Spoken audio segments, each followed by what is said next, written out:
Ya, Assalamualaikum warahmatullahi wabarakatuh. Waalaikumsalam warahmatullahi wabarakatuh. Jadi sekarang saya Rizky Darmawan akan mewawancarai Oka atau Abu Bakar Bahtiar. Kesibukannya apa, Oka? Sekarang lagi sibuk kuliah aja. Hmm. Bang. Mahasiswa berarti guys. Iya. Di sini aku nih mau nanya, Pancasila itu penting? Penting lah, jelas Pancasila itu Iya penting, sih, emang penting penting. sekali. Kenapa tak penting? Ya kalau menurut saya Pancasila penting itu kan Pancasila ini merupakan landasan negara ya. Dimana ya itu merupakan pedoman bagi kita gitu kan, merupakan petunjuk bagi kita untuk melakukan segala macam aktivitas di dunia ini, di negara ini gitu. Iya sih benar. Pancasila kan emang dasar ya Iya. dasar negara di Indonesia. Soalnya kan undang-undang juga terbuat gara-gara Pancasila kan Betul, ya. iya. Benar. Pancasila. Jadi Pancasila penting guys, penting. Betul. Terus menurut Oka nih di Indonesia ini apakah ada poin-poin Pancasila yang sudah pudar atau bahkan sudah hilang di masyarakat, ada nggak?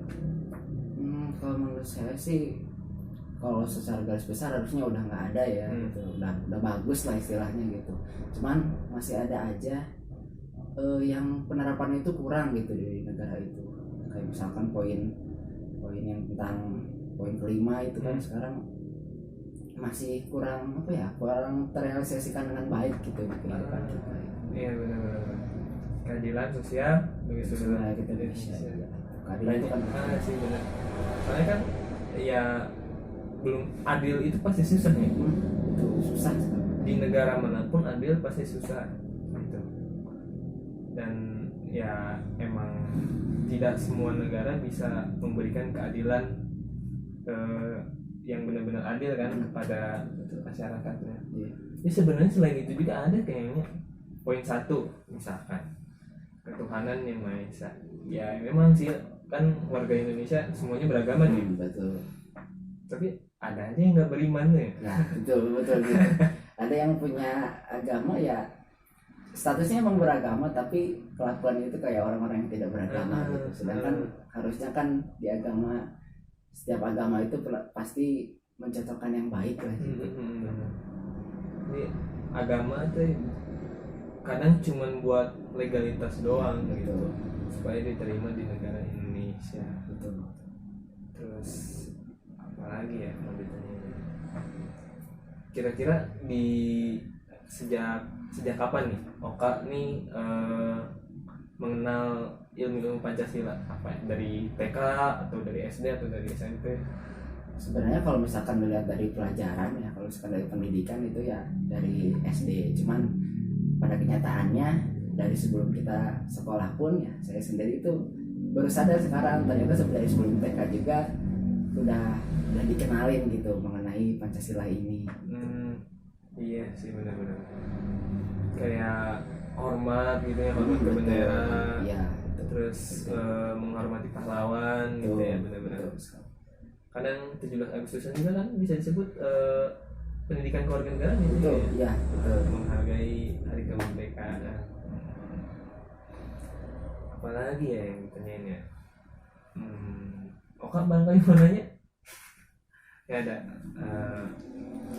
Tapi dulu kan pernah waktu perumusannya itu kan ada perubahan ya, perubahan di sila ke-1 kan, waktu di Piagam Jakarta. Piagam Jakarta. Perubahan yang tadinya kan cuman ke Islam, tapi sekarang ke semua agama. Betul, ya. Ya menurut Oka itu gimana? Itu suatu perubahan yang baik ya, dimana kan kita ini Indonesia ini kan udah dikenal gitu, udah dikenal dengan keberagamannya gitu. Selain suku dan budayanya emang yang bermacam-macam gitu. Nah kita juga di Indonesia ini pada kenyataannya bermacam-macam juga agamanya nih. Nah makanya perubahan tersebut itu menurut saya suatu perubahan yang adil lah gitu, dimana kan orang-orang yang non muslim pun bisa menerima gitu dengan keputusan perubahan tersebut. Menerima Pancasila berarti. Iya betul. Tapi itu ada aja kan ya yang melanggar asas-asas Pancasila, kayak kan keadilan sosial. Ada aja para oknum pejabat di luar sana yang nggak adil kepada masyarakat. Nah itu kan merupakan apa ya, pelanggaran gitu, pelanggaran. Nah seharusnya yang kayak gitu enaknya diapain? Ya kalau menurut saya ya kan di negara kita ini udah ada undang-undang gitu. Nah di mana orang-orang yang emang melanggar hal tersebut ya melakukan hal-hal yang tidak sesuai dengan apa yang harus diterapkan sesuai Pancasila gitu. Nah harusnya kan itu ya sudah ada dalam undang-undang gitu, mereka harus diapakan gitu. Ada yang apa ya sesuai dengan pelanggarannya gitulah, maka hukumannya pun ya setimpal dengan perbuatan yang telah orang tersebut lakukan. Jadi sesuai hukum gitu. Iya sesuai hukum. Tapi kadang zaman sekarang hukum itu bisa dibeli kan? Iya. Bisa dibeli. Itu ngerinya tuh di situ guys. Iya betul sekali, betul. Pakai duit, semuanya pakai duit. Ada yang maling sepatu nih, penjara 2 tahun. Nah itu yang saya sendiri tuh heran gitu. Ada aja yang sebenarnya kalau dilihat secara logika itu pelanggarannya mau tidak seberapa. Ya memang sih melanggar undang-undang juga. Namun ada juga yang melanggarnya sebenarnya lebih berat, tapi kok hukumannya malah lebih ringan daripada pelanggaran yang itu yang dilakukan orang yang pelanggarannya ringan lah harusnya gitu. Itu hukumannya lebih berat. Para koruptor di luar sana. Bahayanya seperti itu. Mereka kadang dihukum cuma 1-2 tahun, padahal mencuri uang negara. Iya. Gitu.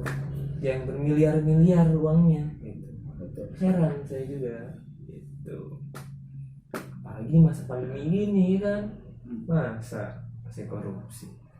Masalahnya apalagi kalau masalah korupsinya itu uangnya uang masyarakat Indonesia kan itu lebih bahaya lagi gitu kan. Iya betul sekali, bahaya banget di era sekarang pandemi gitu kan.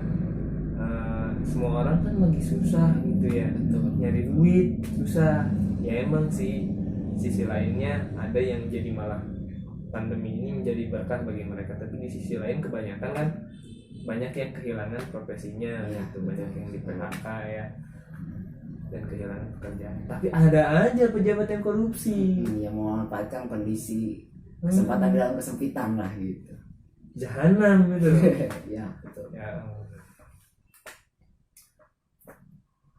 kayaknya emang gini, kalau misalkan buat yang pelanggaran PSBB yang nggak pakai masker, yang kumpul-kumpul gitu, ya itu kan melanggarnya, ada yang melanggar. Ya, betul sekali. Kadang ada penindakannya yang berlebihan, maksudnya dihukumnya dengan berlebihan. Ada yang malah seperti pihak-pihak penegaknya itu seperti tutup mata, seakan-akan tidak tahu hal itu terjadi. Menurut Oka gimana? Ya sekarang kan kalau saya tidak salah gitu kan udah ada aturannya mengenai PSBB ini gitu, sudah ditetapkan lah seperti itu. Nah jadi harusnya ya itu harus diratakan gitu dimanapun daerah tersebut, disamaratakan ya.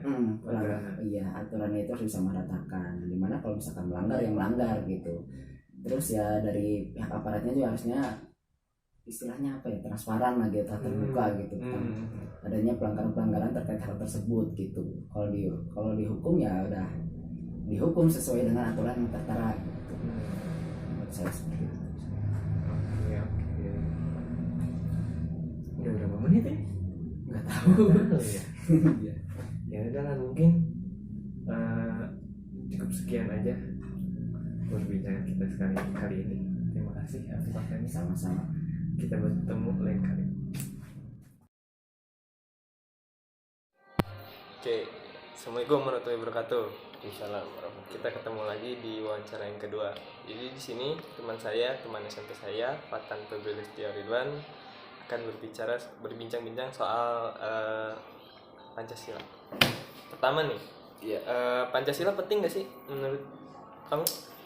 Pancasila itu penting, sangat penting untuk kehidupan bermasyarakat, karena di samping itu sebagai ciri khas dari bangsa Indonesia sendiri yang membedakan dengan bangsa lain.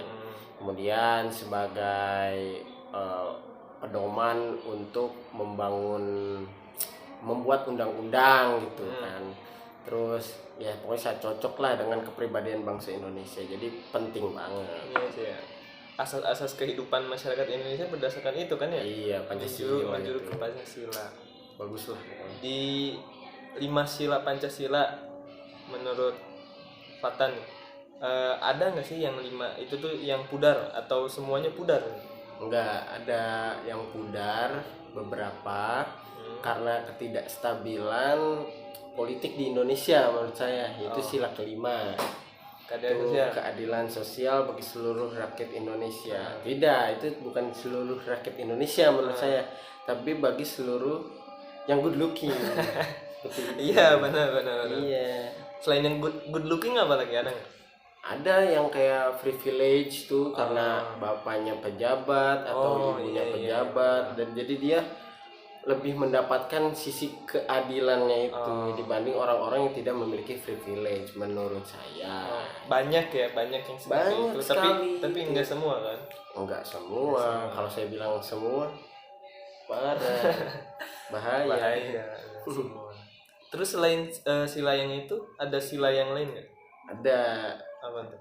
Dilihat dari kondisi COVID dan ya banyaknya apa ya kelompok-kelompok masyarakat tuh kayak sila ketiga tuh kurang masih terasa sedang terganggu gitu ya.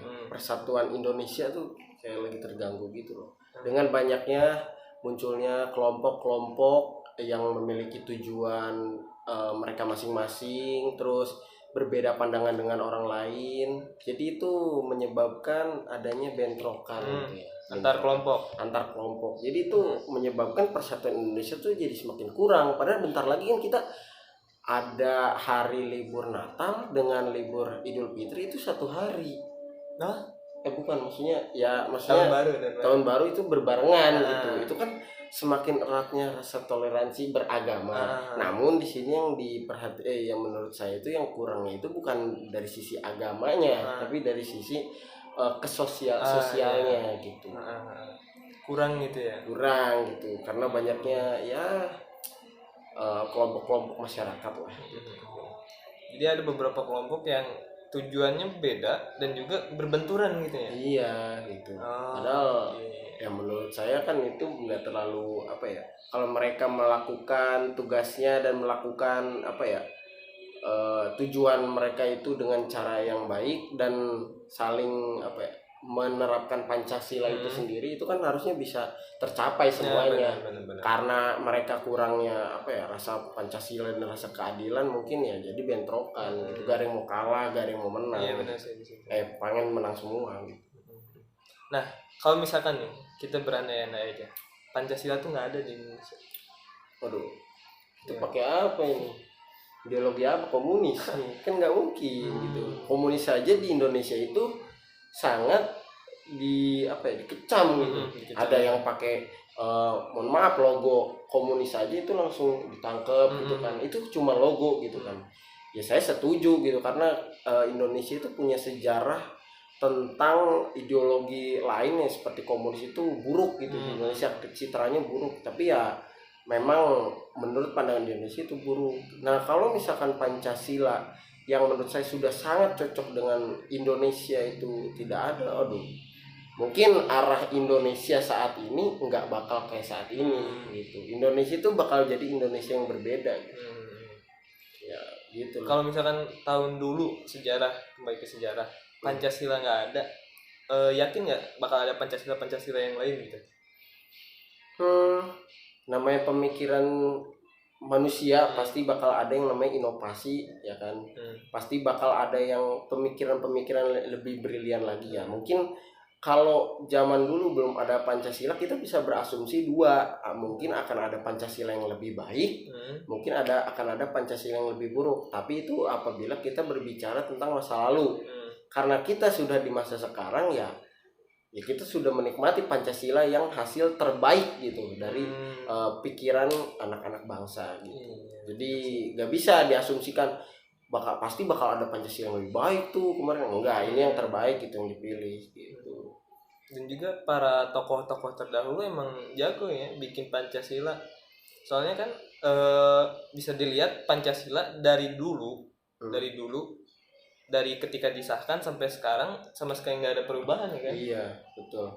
Itu pikirannya berarti memang mencerminkan bangsa Indonesia gitu. Makanya tidak ada yang berubah. Cuman ya sila pertama tuh yang syarikat. Nah, yang itu kan mungkin melihat lagi dari kondisi Indonesia yang beragam agamanya, ya kan. Perbedaan agamanya itu banyak, nggak cuma Islam doang. Makanya diganti untuk sifat lebih universal gitu untuk seluruh agama gitu kan. Jadi ya mungkin Pancasila itu memang pilihan terbaik gitu. Dan juga kalau nggak salah itu dirubah tuh sebelum pengesahan ya. Iya, sebelum pengesahan.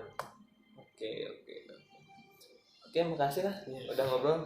Mantap banget ngobrol sama kamu. Mantap lah. Yuk ketemu lagi di lain episode. Nilai A ya. Terima kasih. Yuk.